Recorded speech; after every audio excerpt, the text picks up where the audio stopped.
Hello everybody. Today we are going to learn the next part of our lesson connecting the dots. बघा विद्यार्थ्यांनो, मागच्या लेक्चरमध्ये आपण बघितलं होतं की हा लेसन म्हणजे स्टीव्ह जॉब्स यांचं स्पीच आहे. ग्रॅज्युएट झालेले जे स्टुडंट्स होते त्यांच्यासाठी स्टीव्ह जॉब्स यांनी जे काही भाषण दिलेलं होतं त्या भाषणाचा हा एक आपला लेसन आहे. आता या ठिकाणी स्टीव्ह जॉब्स यांनी त्यांच्या आयुष्यातील प्रसंग आपल्यासमोर सांगितलेले आहेत. स्टेन स्टोरीज त्यांनी आपल्या आयुष्यातील सांगितलेल्या आहेत. आता या ठिकाणी सगळ्यात पहिले स्टीव्ह जॉब्स यांनी काय सांगितलंय बघा, ते कुठल्या कॉलेजमध्ये होते बघा, रीड कॉलेजमध्ये ते होते. मग 6 महिन्यांनी त्यांना कॉलेजमधून काढून टाकण्यात आलं.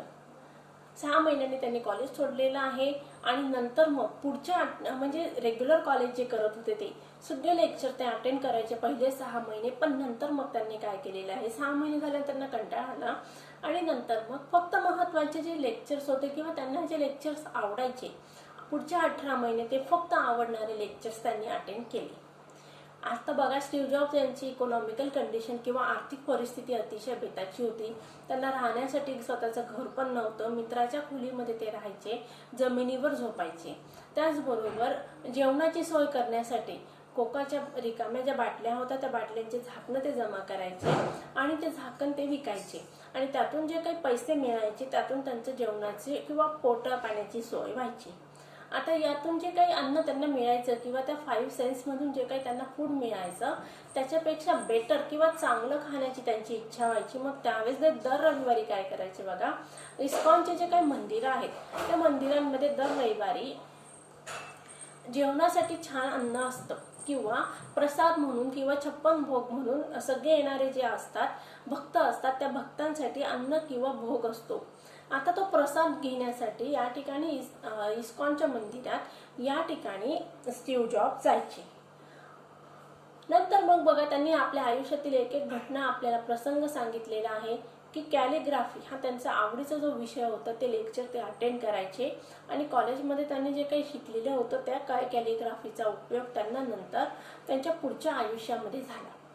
आता आपल्याला पुढे बघायचं आहे की स्टीव्ह जॉब्स यांनी मॅक हे कॉम्प्युटर फॉर्म केलेलं आहे. त्यानंतर पुढे काय काय केलं ते आपल्याला बघायचं. चला तर मग नीट लक्ष द्यायचं आहे. And since window just copied Mac, आणि नंतर मग विंडोने काय केलेलं आहे, विंडो हे काय मायक्रोसॉफ्ट आहे, त्यांनी कोणाचं कॉपी केली, मॅकची कॉपी केलेली आहे की जे कोणी फाइंड आउट केलं होतं, स्टीव्ह जॉब्स यांनी. It's likely no personal computer would have then. Of course, it was impossible to connect the dots looking forward when I was in college. आता या ठिकाणी स्टीव्ह जॉब काय सांगते बघा, it was impossible to connect the dots looking forward when I was in college.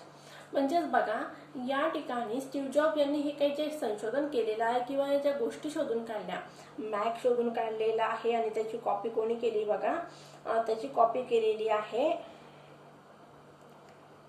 मॅकची copy कोणी केली, window याने केलेली आहे. मग स्टीव्ह जॉब यांचं काय म्हणणं आहे की मी ह्या काही ज्या गोष्टी केलेल्या आहेत, आता बघा आपण कॉलेजमध्ये असताना किंवा शाळेमध्ये असताना जे काही शिक्षण घेत असतो त्या शिक्षणाचा आपल्याला पुढे काय उपयोग होईल आपल्याला माहीत नसतं. पण ते शिक्षण जर आपण व्यवस्थितपणे किंवा बाय इंटरेस्ट किंवा बाय हार्ट जर केलेलं असेल तर आपल्याला नक्कीच त्याच्या फ्युचरमध्ये किंवा आपल्या भावी आयुष्यामध्ये त्याचा योग्य उपयोग करून घेता येऊ शकत असतो. पण हे डिपेंड कशावर करतं, आपल्यावर करतं. मग या ठिकाणी स्टीव्ह जॉब यांना कनेक्टिंग द डॉट्स म्हणजे काय, मागच्या आयुष्यात आपण जे काही शिकलेलो आहोत ते पुढच्या आयुष्यामध्ये जोडायचं आहे. म्हणजेच त्यांचा आपल्याला आपल्या पुढच्या आयुष्यामध्ये चांगल्या ब्राईट फ्युचरसाठी उपयोग करून घ्यायचा आहे. Of course, it was impossible to connect the dots looking forward when I was in college. म्हणजे मी कॉलेजमध्ये असताना किंवा कॉलेजचं शिक्षण घेत असताना मला माहित नव्हतं की ह्या गोष्टी मला पुढच्या आयुष्यामध्ये उपयोगात येणार आहे. But it was very clear looking बॅकवर्ड्स 10 years later. पण 10 वर्षांनंतर मला लक्षात आलं. काय लक्षात आलेलं आहे, it was very clear looking backward 10 years later की मी ते डॉट्स व्यवस्थित कनेक्ट केलेले आहेत. You can't connect the dots looking forward. You can only connect them looking backwards. बघा, स्टीव्ह जॉब्स यांचं काय म्हणणं आहे, You can't connect the dots looking forward. म्हणजे पुढे बघत असताना भूतकाळामध्ये काय शिकलेलो आहोत, त्याचा उपयोग कसा करायचा आहे ते आपल्याला पुढे चालत असताना आपल्याला समजत नाही किंवा आपण त्या गोष्टी एकत्र त्यांचा जोडू शकत नसतो.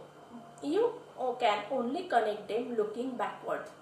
पण मागे ज्यावेळेस आपण जातो, भूतकाळामध्ये ज्यावेळेस आपण जात असतो, त्यावेळेस आपल्याला लक्षात येतं की अरे आपण ही गोष्टी तर अतिशय चांगलीरित्या केली, कारण का आपणही आपल्या शाळेमध्ये किंवा कॉलेजमध्ये असताना ही गोष्ट शिकलेलो होतो. क्युरियोसिटी असते आपल्यामध्ये, जिज्ञासा असते, ते जिज्ञासामुळे आपण ही गोष्ट शिकलो आणि तीच आज आपल्याला भविष्यामध्ये उपयोगात येत आहे. So you have to trust that dots will somehow connect in your future.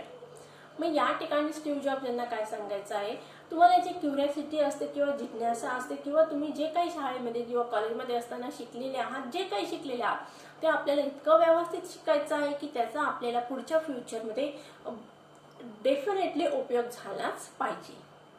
Somehow connect in your future. You have to trust in somethings. आता या ठिकाणी स्टीव्ह जॉब यांनी काय सांगितलेलं आहे, तुम्हाला कुठल्या तरी गोष्टीवर विश्वास ठेवावाच लागणार. तर कुठल्या गोष्टी आहेत त्या पुढे सांगितलेल्या आहे. युअर गट म्हणजे काय बघा, करेज अँड डिटर्मिनेशन. करेज म्हणजे धैर्य आणि डिटर्मिनेशन म्हणजे काय, एखादी गोष्ट करण्याची असलेली आपली जिद्द. डेस्टिनी म्हणजे नशीब. लाईफ म्हणजे आयुष्य. कर्म म्हणजे काय बघा, आपण आपलं जे कार्य करत असतो ते कार्य केल्यानंतर आपल्याला चांगलं फळ मिळणार आहे या दृष्टीने केलेलं कार्य, याला म्हणायचं कर्म सिद्धांत. बघा गीतामध्ये भगवान कृष्ण यांनी कर्म किंवा कर्माचा सिद्धांत मांडलेला आहे. जन्माला येणारा जो मनुष्य आहे तो काहीतरी काम करत असतो आणि त्या कर्माचे त्याला चांगले किंवा वाईट परिणाम त्या कामाच्या स्वरूपानुसार त्याला मिळत असतात. कर्म व्हॉटेवर. म्हणजेच या ठिकाणी स्टीव्ह जॉब यांनी काय सांगितलेलं, आपल्या कुठल्या गोष्टींवर विश्वास ठेवायचा आहे, तर मग युअर गट म्हणजे काय, आपलं करेज आणि आपला दृढ निश्चय, त्याचबरोबर आपलं नशीब, आपलं आयुष्य आणि आपला कर्मसिद्धांत म्हणजे आपण कुठलं काम करतो आहे त्यावर आपलं पुढचं आयुष्य डिपेंड करत असतं. This approach has never let me down and it has made all the differences in my life. आता ह्या ठिकाणी स्टीव्ह जॉब यांनी त्यांचा पर्सनल अनुभव सांगितलेला आहे. माझा जो ह्या गोष्टींवरचा विश्वास होता, त्या विश्वासाने मला कधीही मान खाली घालायला लावली नाही. म्हणजेच हा विश्वास मला अतिशय उपयोगात आलेला आहे. त्या विश्वासाने माझा घात केला नाही. It has made all the differences in my life. आणि माझ्या आयुष्यामध्ये काही चांगल्या गोष्टी घडवून आणण्यासाठी या गोष्टी खूप उपयोगात पडलेल्या आहेत. कुठल्या गोष्टी, गट, डेस्टिनी, लाईफ अँड कर्म. These principles help Steve Jobs to make better his life. आता या ठिकाणी स्टीव्ह जॉब यांनी आपल्याला सुरुवातीला सांगितलं होतं पाठाच्या की मी तुम्हाला 3 स्टोरीज सांगणार आहोत. त्यातली पहिली स्टोरी आता संपलेली आहे विद्यार्थ्यांनो. आता आपल्याला स्टीव्ह जॉब यांची दुसरी स्टोरी ऐकायची आहे. चला तर मग नीट लक्ष द्या. My second story is about love and loss. आता या ठिकाणी सुरुवातीला स्टीव्ह जॉब यांनी त्यांचं कॉलेजमधले शिक्षण, त्यांना कुठल्या गोष्टीमध्ये इंटरेस्ट होता आणि त्यामुळे त्यांना कुठला फायदा झालेला आहे हे सांगितलेलं आहे. आता दुसऱ्या स्टोरीमध्ये स्टीव्ह जॉब्स काय सांगत आहे, माझी दुसरी स्टोरी कशाशी रिलेट करते, लव्ह अँड लॉस. लव्ह म्हणजे प्रेम आणि लॉस म्हणजे झालेलं नुकसान. I found what I love to do early in life. आता या ठिकाणी स्टीव्ह जॉब यांनी काय सांगितलेलं आहे, I found what I love. मला वाटलं काय म्हणजे मला काय फाइंड म्हणजे काय सापडणे किंवा शोधणे. What I love to do early in life म्हणजे मला जे काय करायला आवडत होतं त्या गोष्टी मी केल्या. Watch Steve and I started Apple Wien I was 20. आता या ठिकाणी स्टीव्ह जॉब यांनी त्यांच्या आयुष्यातील उदाहरण सांगितलेलं आहे की मी जे आवडायचं त्याच गोष्टी माझ्या आयुष्यामध्ये केल्या आणि त्या मला करायला संधी पण मिळाली. पुढे काय सांगितलंय बघा, स्टीव्ह यांनी त्यांचा जो मित्र होता त्याचं नाव दिले या ठिकाणी वॉच आणि ते दोघं मिळून काय करत होते, I started Apple Wien I was 20. आता त्यांनी आणि त्यांच्या मित्राने ॲपल नावाची कंपनी स्थापन केली रिलेटेड टू कम्प्युटर. किती वर्षांचे होते स्टीव्ह जॉब त्यावेळी, फक्त 20 वर्षांचे होते. In the 10 years Apple had grown from just the two of us in a garage into a $2 billion company. म्हणजे सुरुवातीला त्यांनी ही कंपनी त्यांच्या गॅरेजमध्ये स्थापन केली होती. म्हणजे त्या ठिकाणी नंतर त्या कंपनीला इतका फायदा झालेला आहे की ती कंपनीचा टर्नओव्हर किती झाला, 2 बिलियन आज एवढा झालेला आहे. I started Apple Wien I was 20. म्हणजे 20 वर्षाचे असताना स्टीव्ह जॉब यांनी एका गॅरेजमध्ये त्यांनी आणि त्यांच्या मित्राने वॉज याने मिळून ॲपल ही कंपनी स्थापन केली. कुठं स्थापन केली बघा, त्यांचं ऑफिस होतं का असं हायफायच्यात नाही, तर एका गॅरेजमध्ये त्यांनी ती कंपनी स्थापन केली. एक तरुण असा मुलगा की ज्याला कुठल्याही प्रकारचा अनुभव नाहीये, आपल्या मित्राच्या मदतीने एका गॅरेजमध्ये एक कंपनी स्थापन केली, तिला नाव दिलं ॲपल. आणि नंतर पुढे ती कंपनी बघा एक 2 बिलियनचा त्या कंपनीने टर्न ओव्हर केलेला आहे. And then I got fired. It was devastating. आणि जी कंपनी स्टीव्ह जॉब यांनी स्थापन केलेली होती त्या कंपनीमधून स्टीव्ह जॉब यांना काढून टाकण्यात आलेलं होतं. आणि गॉट फायर्ड म्हणजे काय, कामावरून कमी करणे. आणि ही गोष्ट स्टीव्ह जॉब यांच्या मनाला लागून गेली, त्यामुळे ते फार दुःखी झालेले आहेत. But something slowly began to dawn on me. Began to dawn on means began to become clear to. मग आता हे का झालं असेल, या गोष्टीचा विचार करत असताना स्टीव्ह जॉब यांना बऱ्याचशा गोष्टी क्लिअर झालेल्या आहेत. I still love what I did. म्हणजे स्टीव्ह जॉब यांना काय म्हणायचंय, मी जे काय करतो त्याच्यावर माझं प्रेम असतं, म्हणजे मला आवडणाऱ्या गोष्टी मी आयुष्यामध्ये करत असतो. या ठिकाणी स्टीव्ह जॉब यांना काय सांगायचं विद्यार्थ्यांना, की तुम्हाला ज्या गोष्टीमध्ये इंटरेस्ट आहे त्याच गोष्टी तुम्ही तुमच्या आयुष्यामध्ये करा. कारण का, आपल्याला ज्या गोष्टीमध्ये इंटरेस्ट आहे त्या गोष्टी आपण केल्या तर त्या आपण बाय हार्ट करतो किंवा मनापासून करत असतो, त्यामध्ये आपली सृजनशीलता कामाला येत असते. पण ज्या गोष्टी आपल्याला आवडत नाही किंवा इतरांसाठी आपण त्या जाणून बुजून करत असतो त्यामध्ये मग कुठल्याही प्रकारचा इंटरेस्ट नसतो. बघा विद्यार्थ्यांना, एखाद दिवशी तुम्हाला शाळेत यायचं नसतं किंवा क्लासला जायचं नसतं, पण पॅरेंट्स तुम्हाला एखाद दिवशी का म्हणतात की कशासाठी घरी राहतो, नुकसान होतं, सायन्सचं लेक्चर आहे, मॅथ्सचं लेक्चर आहे, तू क्लासला जा. आणि त्या दिवशी बघा तुमची मनस्थिती कशी असते, तुमचं वर्गामध्ये लक्ष लागत नाही, तुम्हाला लिहावं वाटत नसतं, म्हणजेच मनपूर्वक तुम्हाला त्या दिवशी क्लासला यायचं नसतं, पण पॅरेंट्सच्या हट्टाखातर तुम्ही त्या दिवशी क्लासला किंवा शाळेत गेलेले असतात. म्हणून या ठिकाणी स्टीव्ह जॉब यांनी काय सांगितलेलं आहे, आपल्याला जी गोष्ट मनापासून आवडते किंवा आपण जिच्यावर प्रेम करतो तीच गोष्ट आपल्याला करायची आहे. म्हणजेच आपल्याला आवडणाऱ्या ज्या गोष्टींमध्ये आपल्याला इंटरेस्ट आहे या गोष्टी तुम्ही तुमच्या आयुष्यात करा.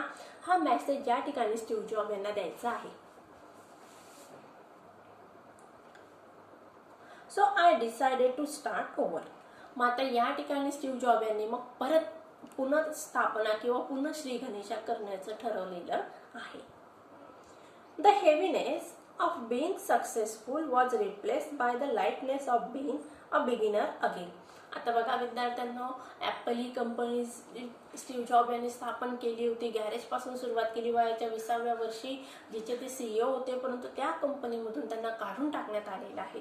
मग आता या ठिकाणी ते पुन्हा बेकार झाले. मग या ठिकाणी काय सांगितलेलं आहे, the heaviness of being successful. आता एखादी व्यक्ती यशस्वी झाल्यानंतर तिच्या बरोबर प्रचंड प्रमाणात रिस्पॉन्सिबिलिटी पण येत असतात, जबाबदारी असते आणि त्या कर्तव्य पण पूर्ण करावी लागत असतात. मग या ठिकाणी स्टीव्ह जॉब यांनी काय सांगितलेलं आहे, the heaviness of being successful was replaced by the lightness of being a beginner again. आता या ठिकाणी मग त्यांनी पुनश्च श्री गणेश त्यांना करायचा होता. मग काय सांगितलेलं आहे, यशाचे जे आपल्या मनामध्ये किंवा यशामुळे त्यांना जे काही थोडंफार त्यांचे पाऊल जमिनीवर राहत नव्हते ते काय सांगितले त्यांनी बघा, the heaviness of being successful. जडपणा जो त्यांच्यामध्ये आलेला होता कशामुळे, यशामुळे, तो परत आता झटकला गेलेला आहे. आणि त्या ठिकाणी lightness of being a beginner again.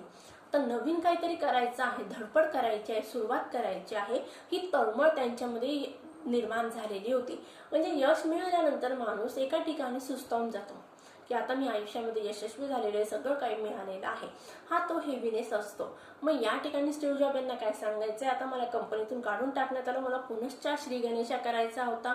मग या ठिकाणी मला नवीन काहीतरी करायचं, ही जिद्द होती, तळमळ होती. It freed me to enter one of the most creative periods of my life. आणि त्यामुळे मी माझ्या आयुष्यातील क्रिएटिव्ह म्हणजे काय, नवनिर्मितीचा असं जो काही क्षमता होती त्या पिरियडमध्ये, कालावधीमध्ये मी नवीन काहीतरी करून दाखवलेलं आहे. During the next 5 years I started a company next. Another company named Pixar and fell in love with an amazing woman who would become my wife. Pixar is now the world's most successful animation studio. Apple bought Next. I returned to Apple, and the technology we develop at Next is at the heart of Apple's current renaissance. And Lorraine and I have a wonderful family together. आता या ठिकाणी बघा, Steve आपल्या आयुष्यामध्ये कुठेतरी set झालेले आहे. म्हणजे सुरुवातीचा जो त्यांचा कालावधी होता, तो कालावधी त्यांचा कष्ट करण्यामध्ये गेला. त्या ठिकाणी कष्ट करून ते यशस्वी पण झालेले आहे, परंतु नशिबाने केलेली थट्टा म्हणा किंवा काही म्हणा, त्यांना त्या ॲपल या कंपनीतून काढून टाकण्यात आले. पुन्हा त्यांनी नवीन भरारी घेतलेली आहे. ड्युरिंग द नेक्स्ट 5 years, पुढच्या 5 वर्षांमध्ये काय झालेले बघा, I started a company next. Steve Jobs यांनी काय सांगितलं, मी एक नवीन कंपनी स्टार्ट केली, तिचं नाव काय होतं, next. Another company name Pixar. ॲपलने सुरुवात केलेली आहे, त्या कंपनीतून काढून टाकण्यात आलं. नंतर पुढच्या 5 वर्षांमध्ये त्यांनी एक नवीन कंपनी टाकली, तिचं नाव होतं नेक्स्ट. आणि त्यानंतर परत अजून एक कंपनी त्यांनी टाकलेली आहे, तिचं नाव आहे Pixar. And fell in love with an amazing woman who would become my wife. आणि त्याच वेळी ते एका व्यक्तीच्या प्रेमात पडलेली आहे की जी त्यांच्या आयुष्यामध्ये आली आणि तिच्या बरोबर त्यांना विवाह करायचा होता. Pixar is now the world's most successful animation studio. आता पिक्सर हे काय आहे बघा, world's most successful animation studio. हा एक स्टुडिओ. ॲनिमेशन म्हणजे काय बघा विद्यार्थ्यांनो, आपण जे कार्टून नेटवर्क लहान मुलं बघत असतात त्यामध्ये ॲनिमेशन केलेलं असतं. मग हे ॲनिमेशनची सुरुवात कोणी केली, पिक्सरने केलेली आहे. Apple bought next. ॲपलने काय केलं बघा, नेक्स्टला विकत घेतलं. I return to Apple and the technology we develop at Next is at the heart of the Apple's current renaissance. मग या ठिकाणी ॲपलने कोणाला विकत घेतलं, नेक्स्टला विकत घेतलेलं आहे. म्हणजेच मग त्या ठिकाणी परत स्टीव्ह जॉब त्यांच्या पहिली जी कंपनी होती ॲपल, त्यामध्ये जॉईन झालेले आहेत. Technology we develop at the Next. आणि जी तंत्रज्ञान स्टीव्ह जॉब यांनी त्यांची जी नवीन कंपनी होती नेक्स्टमध्ये वापरलेली होती, ते तंत्रज्ञान किंवा टेक्नॉलॉजी कुठं आलेली बघा, परत ॲपलमध्ये घेण्यात आलेले आहे. Apples current रेनिझान्स. रेनिझान्स म्हणजे का, रिवायवल किंवा रिबर्थ. म्हणजे आता ॲपलची पुन्हा प्रगती होणार होती आणि त्या प्रगतीमध्ये कोणाच्या टेक्नॉलॉजीची मदत होणार होती, तर नेक्स्टमध्ये जी टेक्नॉलॉजी स्टीव्ह जॉब यांनी वापरलेली होती त्या टेक्नॉलॉजीचा पूर्णतः मदत त्यांना ॲपल या कंपनीचे पुनर्निर्मिती करताना होणार होती. And Lorraine and I have a wonderful family together. आणि काय सांगितलंय बघा स्टीव्ह जॉब यांनी, तिच्या एका व्यक्तीच्या प्रेमात पडलेले होते, तिच्याबरोबर त्यांनी लग्न केलेलं आहे. तिचं नाव दिलेलं आहे लॉरेनी. आणि लॉरेनी बरोबर त्यांनी लग्न करून एक कुटुंब स्थापित केलेलं आहे. Sometimes life hits you in the head with a brick. या ठिकाणी बघा स्टीव्ह जॉब यांनी काय सांगितलेलं आहे, काही वेळेस आयुष्य आपल्याला अनपेक्षित असे प्रसंग किंवा आपल्या आयुष्यामध्ये अनपेक्षित असे झटके येत असतात. आता झटके म्हणायचे म्हणजे दुःखाचे किंवा आनंदाचे असे प्रसंग असतात. आता प्रत्येक व्यक्ती संपूर्ण आयुष्यात आनंदी असतं का, नाही, त्याच्या आयुष्यामध्ये दुःख पण येत असतं. ज्याप्रमाणे ऊन आहे, पाऊस येणार आहे, पावसानंतर उन्हाळा परत येणार आहे, तसं एक चक्र आहे. माणसाच्या आयुष्यामध्ये सुख आणि दुःख हे लिहिलेलेच असतात. Hits you in the head with a brick. याचा अर्थ बघा, give a great shock suddenly. म्हणजे अचानकपणे काही असे प्रसंग आपल्या आयुष्यामध्ये येत असतात की ज्यामुळे आपल्याला धक्के बसत असतात. Don't lose faith. पण त्यावेळी आपला विश्वास डळमळीत होऊ द्यायचा नसतो. इम्परेटिव्ह सेंटेन्स आहे, don't lose faith. Question tag काय होणार, do I. The only way to do great work is to love what you do. पण या ठिकाणी मग स्टीव्ह जॉब यांनी काय सांगितलेलं आहे, आयुष्यामध्ये चढ उतार येत असतात, यश आणि अपयश येत असतं आणि यशाच्या वेळी आपण आनंदाने त्या यशचा आनंद घेत असतो. पण त्याचबरोबर जर आपल्या आयुष्यामध्ये काही प्रसंग असे येतात की आपली त्यावेळेस आपली काय होत असते, गच्छंती होत असते किंवा आपण वरच्या पोझिशनवरून खालच्या पोझिशनवर येत असतो, त्यावेळेस आपला विश्वास आपल्याला डळमळीत होऊ द्यायचा नाहीये. हा मेसेज या ठिकाणी स्टीव्ह जॉब यांनी दिलेला आहे. The only way to do great work is to love with what you do. या ठिकाणी स्टीव्ह जॉब यांनी काय सांगितलंय, मग आपण जे करतो ते आनंदाने किंवा तितक्याच मनपूर्वक त्या गोष्टी आपल्याला करायच्या आहेत. If you haven't found it yet keep looking, don't settle.